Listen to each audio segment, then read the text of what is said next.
No final de Macbeth tem um discurso bastante conhecido.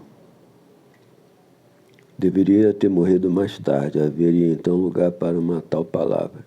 O amanhã, o amanhã, o amanhã, avança em passos mesquinhos, dia a dia até a última sílaba do tempo que se recorda.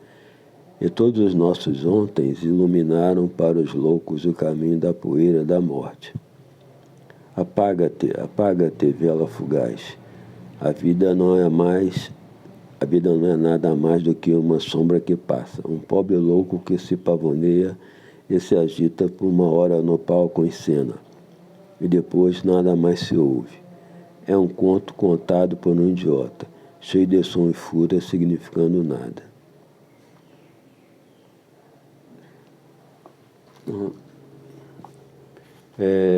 Então, Macbeth, eu tenho essa edição aqui da Martin Claret,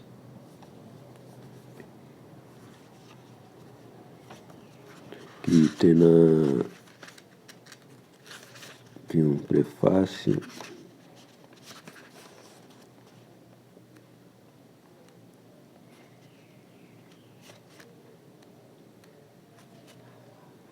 Arthur de Sales,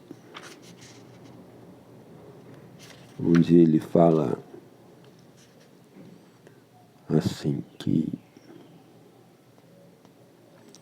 toda ação é melhor exposta, medida e tornada sensível pela reação.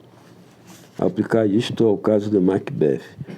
Aqui, conforme afirmei, a retirada do coração humano e a introdução do coração infernal deviam ser expressas e feitas sensíveis.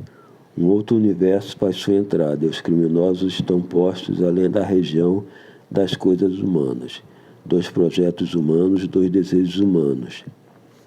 Transfiguraram-se Lady Macbeth é desassexuada. Macbeth esqueceu-se que nasceu de uma mulher. Ambos são tal qual a imagem dos demônios, e o mundo das criaturas inferiores é subitamente revelada.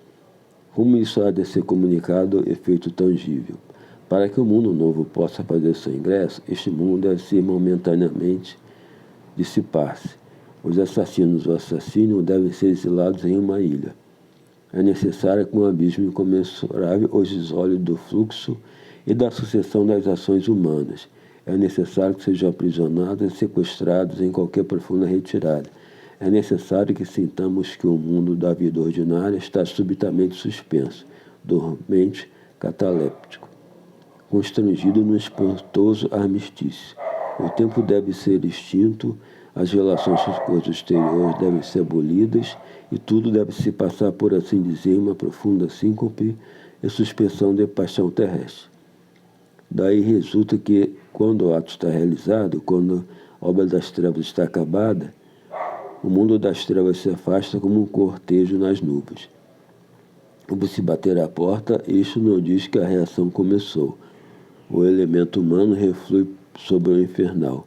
O pulso da vida toma de novo seus batidos. E o restabelecimento do curso da existência no qual vivemos nos torna logo profundamente sensível o espantoso parênteses que o havia suspendido.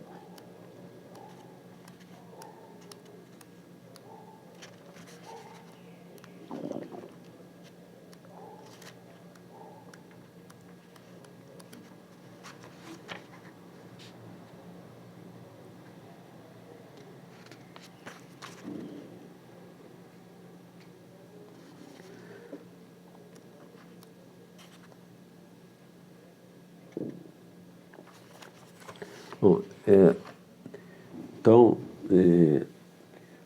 a história começa com Macbeth vindo a cavalo com seu amigo Banquo e eles vêm voltando de uma batalha onde Macbeth era o comandante e ele se sai vitorioso. Nessa batalha ele havia sido condecorado com mais um título. E De repente eles ouvem uma vozes chamando Macbeth, assim, bem baixinho, Macbeth, Macbeth, Macbeth. E eram umas feiticeiras que estavam ali próximo, mexendo seus caldeirões, e contaram a Macbeth que ele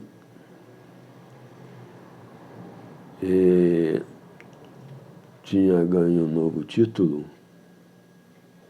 e, além disso, ele seria no futuro coroado rei. E que seu amigo Banco,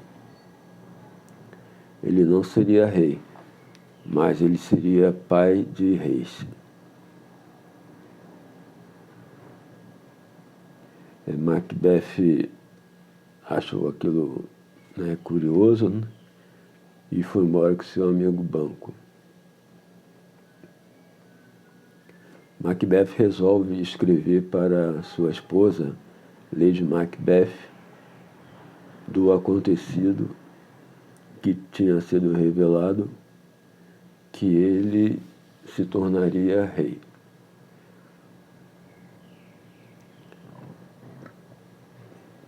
Lady Macbeth, quando lê a carta, ela então faz uma convocação de forças misteriosas, forças do mal que venham sobre ela e a tornem desassexuada e retirem dela toda a humanidade, e que só a maldade impere, para que a maldade possa ser levada adiante. E assim uma sombra negra desce sobre ela.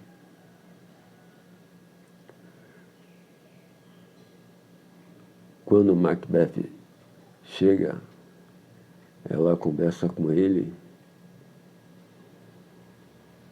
e diz que ela ficou agitada com todos aqueles fatos e que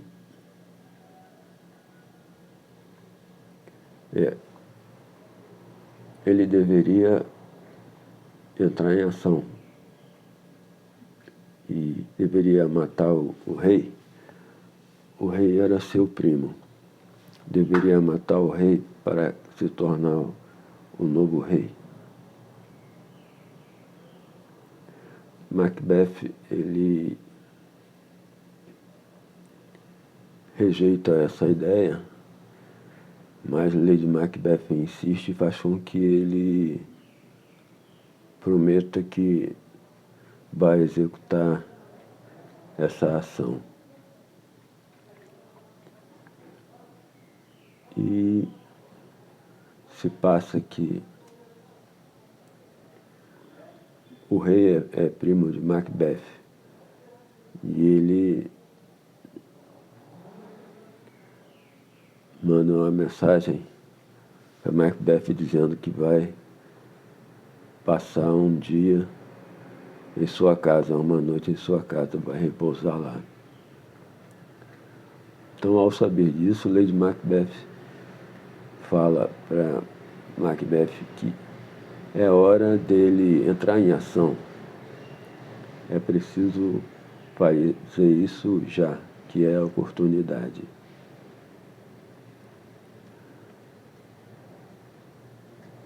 Macbeth, então,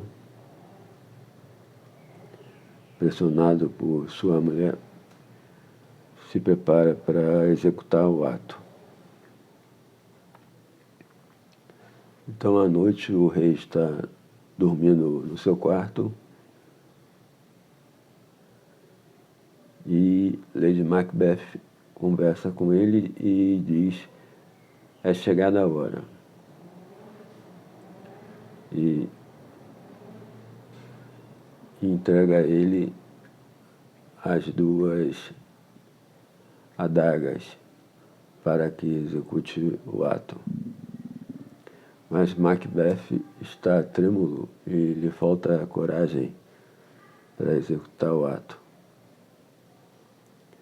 É um ato violento, de certa forma, contra sua própria natureza, pois que Macbeth é primo do rei. E Lady Macbeth, percebendo que ele está trêmulo, sem coragem, lhe diz o seguinte: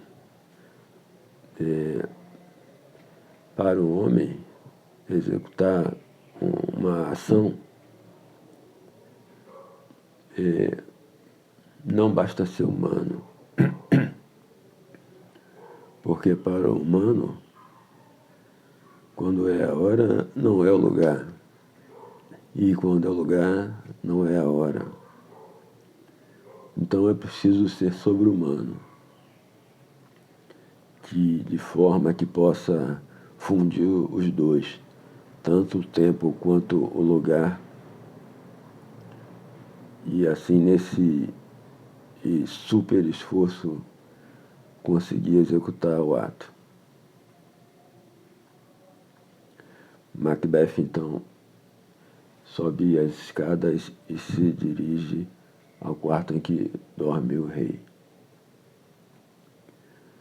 Lady Macbeth aguarda. E Macbeth esfaqueia, apunhala o rei. Lady Macbeth está aflita lá embaixo e de repente sente uma dor no peito, como ela própria tivesse sido apunhalada.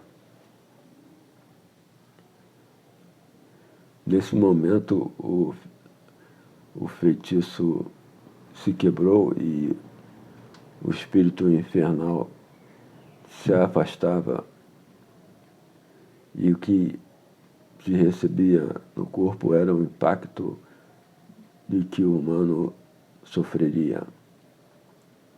Macbeth começa a descer as escadas com as duas adagas na mão e escuta ruídos do grilo cantando, e ele fala: "Você ouviu o grilo? Você ouviu o pássaro?" Ela diz que não. Aí ele diz: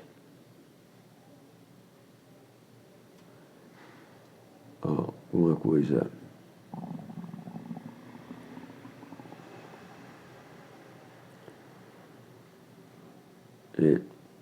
Tivesse morrido há 1 hora atrás, teria morrido feliz. Não veria isso que estou vendo agora. Agora não existe mais nada no vinho da existência, a não ser essa borra no fundo do barril. Então, aqui, esse barulho da coruja que pia, do ruído do grilo, significa o contra-ataque da natureza. Eles voltam para o mundo humano e a natureza já bate a porta e eles começam a sentir o contra-ataque.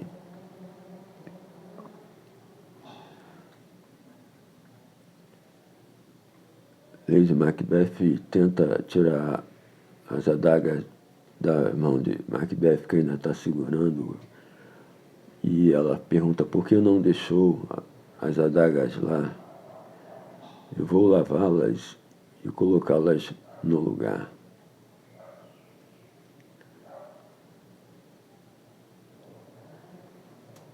E Macbeth diz: as minhas mãos ensanguentadas, nem mesmo a água dos oceanos seria capaz de remover este sangue das minhas mãos. É mais fácil que todos os oceanos se tornem vermelhos do que isso acontecer. Então, aí se verifica que ele está tomado pela culpa.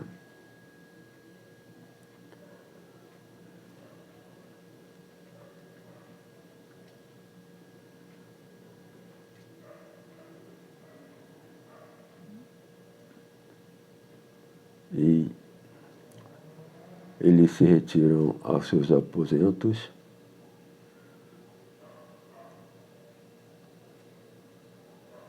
e Macbeth diz que não vai dormir, porque Macbeth assassinou o sono. Macbeth não vai mais dormir.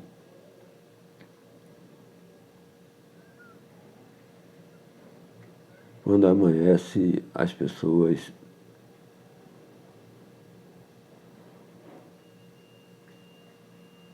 vêm ver o rei e pedem para que o rei seja acordado. E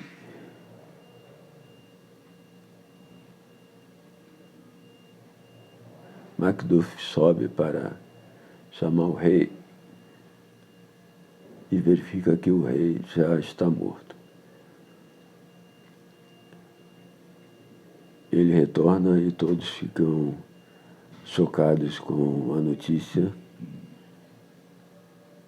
E Macbeth vai, então, em breve ser coroado o novo rei.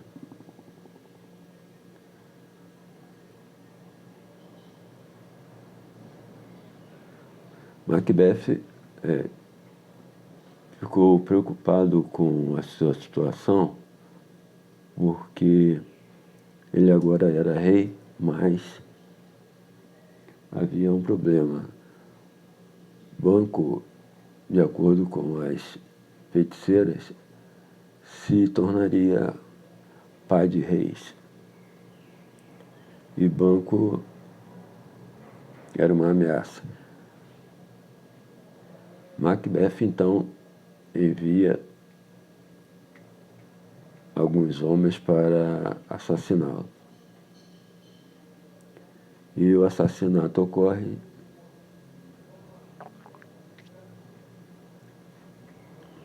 e um dia vai Macbeth junto com a rainha oferecer um banquete e traz vários convidados.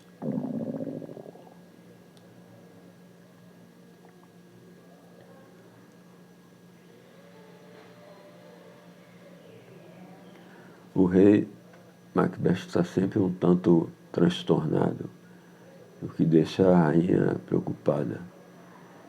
E ela fala: você precisa entreter nossos convidados.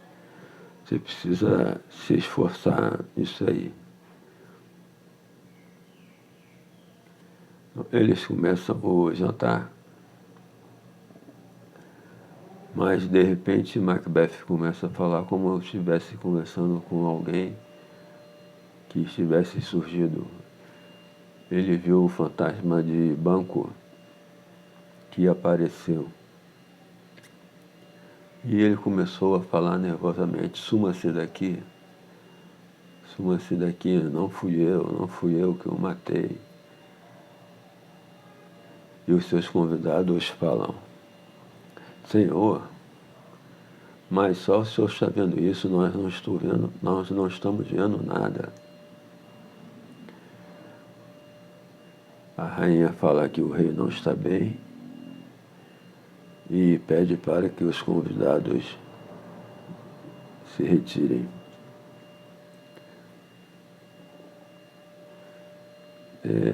Aí só Macbeth pode ver Banquo, porque foi só ele que matou o Banquo, né? Só ele que poderia ver o fantasma, só ele que poderia sentir os efeitos desse assassinato.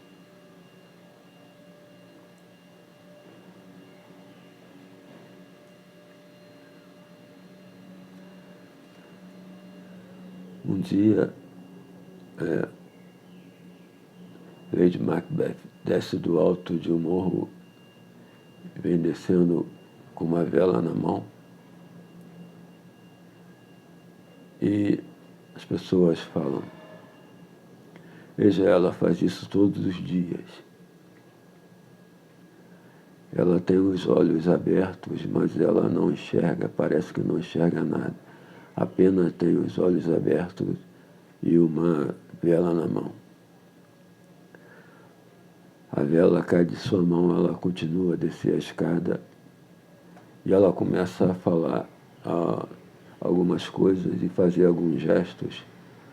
O gesto de lavar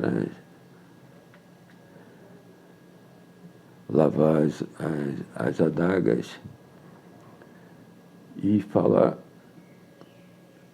as falas que ela fez aí nessa trajetória desde do assassinato do rei até então, como se fosse uma repetição de coisas que ela veio falando, e ela repete isso todos os dias.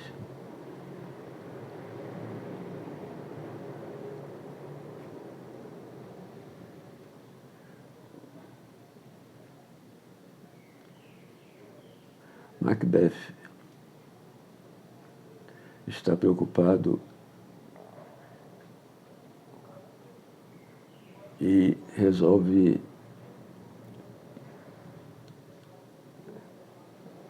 consultar novamente as feiticeiras.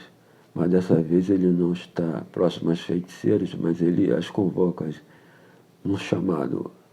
Ele as chama e elas aparecem, ele vê a imagem delas falando e elas dizem que Macbeth não precisaria se preocupar, porque nenhum homem nascido de mulher poderia matá-lo. E ele só poderia ser derrubado num dia que as florestas começassem a se mover. Já havia rumores que Macduff estava escondido e preparando um ataque. Macbeth ficou contente com o que as feiticeiras falaram e Macbeth queria ser imortal, ficar imortalizado. Não esperava ser morto e ficou contente de saber que sua morte não aconteceria, que dentro do mundo real, humano, nada poderia derrubá-lo, mas tão somente alguma coisa fora do mundo normal, do mundo surreal, como um homem não nascido de mulher, ou uma floresta marchando.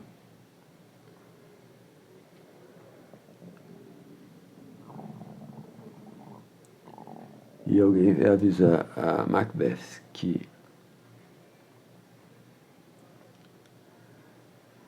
a rainha havia morrido.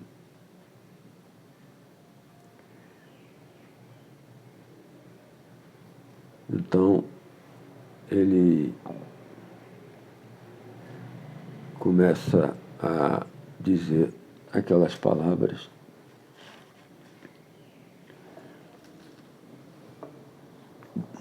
do seu discurso,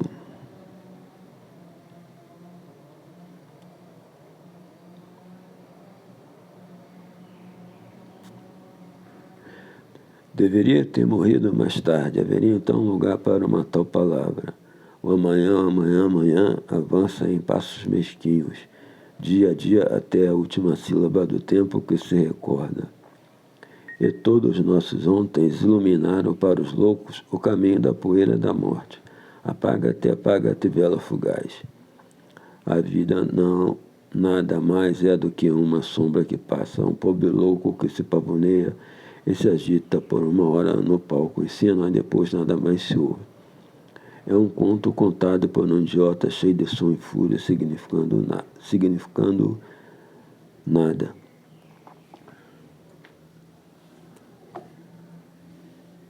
E veio um mensageiro dizendo que alguma coisa estranha está acontecendo. E ele diz que a floresta começa a caminhar, pelo que parecia, pelo que ele tinha visto, a floresta parecia começar a se mover em direção ao castelo. E Macbeth fala, essas feiticeiras sempre dizendo mensagens ambíguas. E começa a reunir seus homens para preparar para se defender. Ao encontrar com Macduff, pergunta se a ele que não é nascido de mulher, aí ele diz que ele é prematuro.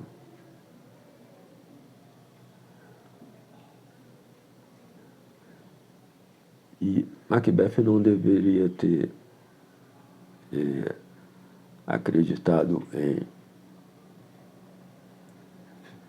feiticeiras que predizem o destino, porque isso é um tanto incerto. O fato delas saberem que ele tinha vencido 2 batalhas e que tinha sido condecorado com o título, isso pode ter alcançado o ouvido das feiticeiras. Não seria assim nenhuma mágica elas saberem disso, né? Talvez elas tivessem sabido essa história, tivesse corrido, tivesse chegado até elas. E não deveria ter acreditado em feiticeiros, porque essas informações podiam parecer que tinham alguma base, mas podia ser uma coisa duvidosa, né? Podia ser mensagens duvidosas, ambíguas, e ele acreditou. E depois que ele realizou o ato, ele começou a sofrer muito, mas isso era uma consequência do contra-ataque da natureza. Ele voltou à sua condição humana e aí os seus atos geraram uma reação do mundo, da natureza, e ele começava a sofrer. E seria uma coisa normal que sofresse, ele não tinha que tentar seguir sua vida normal sem ficar com todo esse sofrimento.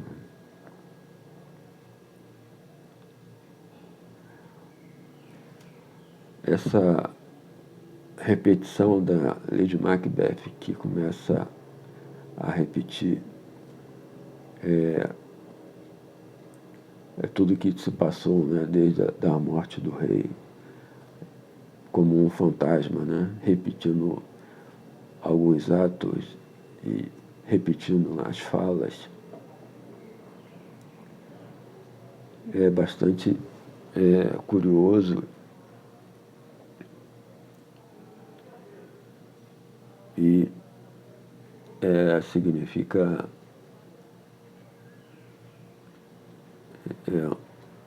uma trajetória, primeiro como tragédia e depois como farsa, a repetição da mesma trajetória depois como farsa, gerando uma repetição indefinida. Também isso é um processo